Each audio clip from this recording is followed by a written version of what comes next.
नमस्कार दोस्तों, स्वागत है आपके अपने ही channel study with Hemant YouTube channel पर। तो आज हम देखने वाले हैं सॉल्यूशन रिवीजन टेस्ट 2020-21 है। क्लास है 11th, सब्जेक्ट है हमारा मैथमेटिक्स। ठीक है, तो आज हम क्लास मैथ का सॉल्यूशन देखेंगे इस वीडियो में। तो इस वीडियो में आपको सॉल्यूशन प्रोवाइड किया जा रहा है। चलिए आज सॉल्यूशन शुरू करते हैं। तो पहला क्वेश्चन है, सही विकल्प पर छांट कर लिखिए। सही विकल्प छांट कर हमको क्या लिखना है? तो पहला है, एक समुच्चय जिसमें एक भी अवयव नहीं होता वह कौन सा समुच्चय कहलाता है?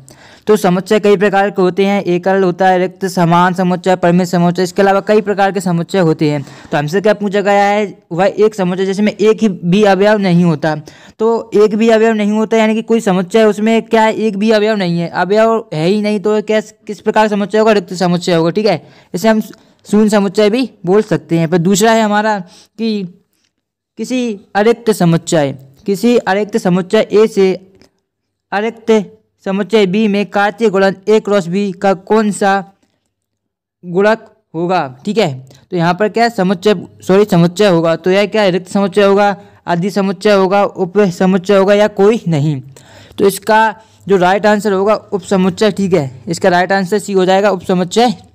नेक्स्ट देखते हैं, 240 डिग्री के संगत रेडियन माप क्या होगी?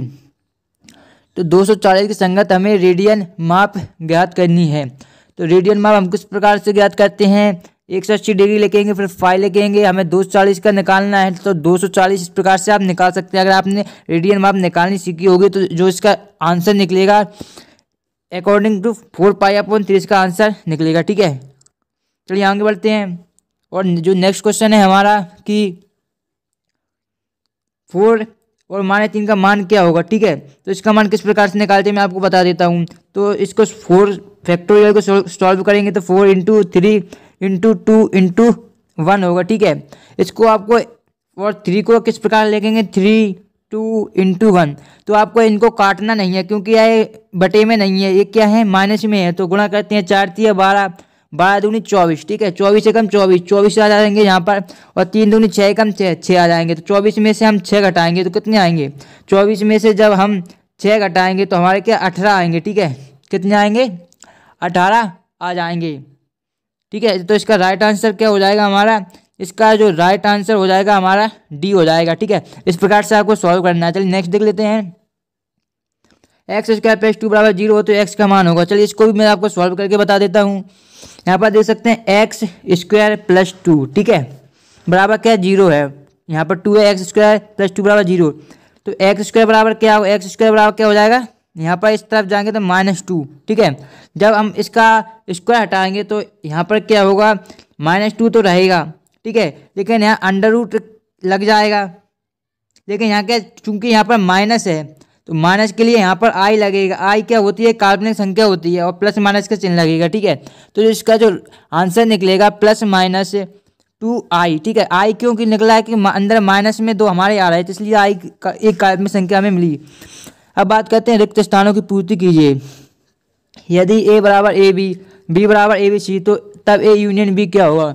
तो a यूनियन b होगा a, b और c। ठीक है, इसका राइट आंसर हो जाएगा। नेक्स्ट है, यदि a में p अवयव तथा b में q अवयव है तब a क्रॉस b में अवयव होंगे। तो दोस्तों इसका आंसर मैं आपको कमेंट बॉक्स में पिन कर दूंगा। ठीक है, फिर नेक्स्ट है NPR का मान होगा। तो दोस्तों यह फॉर्मूला है, फॉर्मूला आपको याद होगा, इसलिए मैं इसका आंसर आप लिख लीजिएगा। फॉर्मूला NPR होता है, एक NCR होता है। ठीक है, एक क्रमचय का फॉर्मूला होता है, एक संचय का फॉर्मूला होता है। क्रमचय और संचय फॉर्मूला बहुत ही सिंपल होता है, तो इसे आप आसानी से कर लीजिएगा। मैं क्वेश्चन सॉल्व करवा देता हूँ। ठीक है, अगर आप नहीं आता तो फिर मैं आपको कमेंट बॉक्स में मैं पिन कर दूंगा। फिर चौथा है, क्या 0 फैक्टोरियल का मान होगा?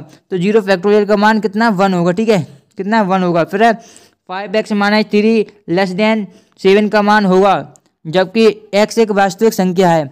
तो x जो अवयव होगा, x का अवयव होगा वो क्या? -अनंत से लेकर कहाँ तक होगा? 2 तक होगा। ठीक है, तो इसका आंसर हो जाएगा। अब बात कर लेते हैं हम सत्यासत्य पर।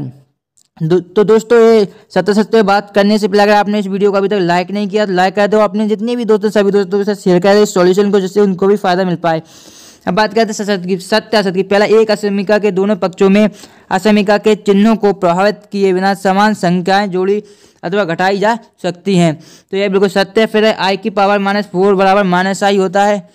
तो यह असत्य है। ठीक है, फिर जे अक्षर से प्रारंभ होने वाले वर्षों के सही महीनों का संग्रह समुच्चय होता है। तो यह तीसरा भी हमारा क्या है, ट्रू है, यानी कि सत्य है। चौथे की बात करते हैं। चौथा है हमारा कि cos x बराबर -3/5 तब x प्रथम चतुर्थांश में स्थित होगा। तो x प्रथम चतुर्थांश में है तो चौथा क्या हो जाएगा, असत्य, क्योंकि जो प्रथम चतुर्थांश होता है उसमें हमेशा पॉजिटिव मान आता है। ठीक है, कैसा आता है, पॉजिटिव मान आता है, तो इसलिए यह असत्य हो जाएगा। फिर कंचा एक निश्चित क्रम में बना विन्यास है जिसमें दी हुई वस्तुओं में एक समय में कुछ या सभी को लेकर बनाया गया है। तो ठीक है, ये सत्य है। ठीक है, ट्रू हो जाएगा 5वां। अब बात कर लेते हैं हम सही जोड़ी की। सही जोड़ी बनाइए। तो NCR, ठीक है, तो NCR का हमारा क्या हो जाएगा, NCR का हो जाएगा हमारा क्या हो जाएगा, फैक्टोरियल n/n-r और इंटू क्या है r। तो दोस्तों मैंने आपको बताया था, यहाँ पर पूछा गया था जो फैक्टोरियल एक क्वेश्चन पूछा गया था NPR का मान। ठीक है, यहाँ पर देख सकते हैं NPR का मान, तो NPR का मान आपसे पूछा गया था। ठीक है, और यहाँ पर क्या है, जो NCR है, इसी प्रकार एक NPR का भी सूत्र होता है। ठीक है, ये है NCR का फॉर्मूला होता है, इसी प्रकार कि हमारा NPR का भी फॉर्मूला होता है। फॉर्मूला आप क्रमचय संचय वाला चैप्टर उसमें से आप देख सकते हैं। फिर नेक्स्ट है हमारा दूसरा ऑब्जेक्टिव है A+IV। क्या है, A+IV। तो दूसरे का हमारा हो जाएगा, दूसरे का जो हमारा आंसर होगा वो होगा, दूसरे का आंसर तो हमारा ये हो जाएगा A² + B²। ठीक है, A² √A² + B²। अब नेक्स्ट देख लेते हैं। नेक्स्ट है हमारा जो नेक्स्ट क्वेश्चन है हमारा sin C + sin D। तो sin C + D का फॉर्मूला आपको पता ही होगा, 2 sin C + D/2 into cos C - D/2। फिर sin 75 डिग्री का यहाँ पर क्या हमें मान बताना है। तो जो चौथे का हमारा आंसर होगा sin 45 का होता है √3 + 1/2 √2।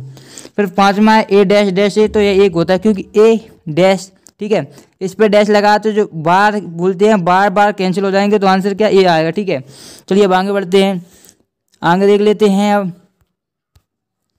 अब आते हैं हमारे एक वाक्य में उत्तर भी देख लेते हैं। cos C + cos D का ऊपर हमसे क्या पूछा गया था, sin C sin D के साथ पूछा गया था। तो cos C + cos D का फॉर्मूला होता है 2 cos, ठीक है, 2 cos C + D/2। ठीक है, C + D/2 और cos C - D/2। तो इसका ये आंसर हो जाएगा। फिर दूसरा है sin 3x का सूत्र, बहुत ही फॉर्मूले काफ़ी पूछ जाते हैं मैथमेटिक्स में। तो sin 3x का होता है 3 sin x - 4 sin QX। इसी प्रकार से आपको रखना है, एक बार फिर रिपीट कर देता हूँ मैं, 3 sin x - 4 sin की पावर 3x। ठीक है, नेक्स्ट है तीसरा है समय संख्या z = x + iy का मापांक एवं कोणांक लिखिए। ठीक है, तो मापांक और कोणांक का जो फॉर्मूला होता है उसके द्वारा आप आसानी से निकाल सकते हैं। अगर नहीं आता तो इसको भी मैं सॉल्यूशन करवा दूंगा, जब क्वेश्चन आंसर सॉल्यूशन कराऊंगा क्लास 11 के, जैसे कि प्रश्न 6-7 सारे सॉल्यूशन इसी चैनल पर आपको मिल जाएंगे। प्लेलिस्ट में जाकर आप देख सकते हैं, प्लेलिस्ट की लिंक मैं डिस्क्रिप्शन में दे दूंगा, वहाँ पर आपको सभी सॉल्यूशन मिल जाएंगे। क्लास 11th के ऑल सब्जेक्ट सॉल्यूशन वहाँ पर उपलब्ध हैं। फिर चौथा है A + B³ n के प्रसार के में मध्य पद क्या होगा, जबकि n सम संख्या है। तो मध्य पद पूछा गया है, तो मध्य पद होगा n + 2/1। तो यह क्या होगा, मध्य पद होगा।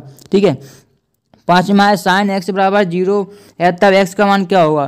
तो sin x = 0 है तब x का मान हमारा होगा n π। ठीक है, क्या होगा, n और पाई। तो दोस्तों ऑब्जेक्टिव सॉल्यूशन हो चुका है, इस प्रकार आप देख सकते हैं। इन क्वेश्चनों का भी सॉल्यूशन आपको बहुत ही जल्द मिलने वाला है, प्लेलिस्ट में जाकर भी देख सकते हैं। ठीक है, यहाँ पर आप देख सकते हैं प्लेलिस्ट बनी हुई है, क्लास रिवीजन टेस्ट 2020। ठीक है, वहाँ पर आपको क्लास 9 से 12 तक के सॉल्यूशन मिल जाएंगे। आप इस प्रकार से आपका एग्जाम पेपर आया था, आप देख सकते हैं। ठीक है, इनका सॉल्यूशन आपको मिलने ही वाला है। दोस्तों अगर वीडियो पसंद आ रही है तो वीडियो को लाइक करें और चैनल पर पहली बार जुड़े हैं सब्सक्राइब कर लीजिए। चलिए मिलते हैं नेक्स्ट वीडियो में, धन्यवाद।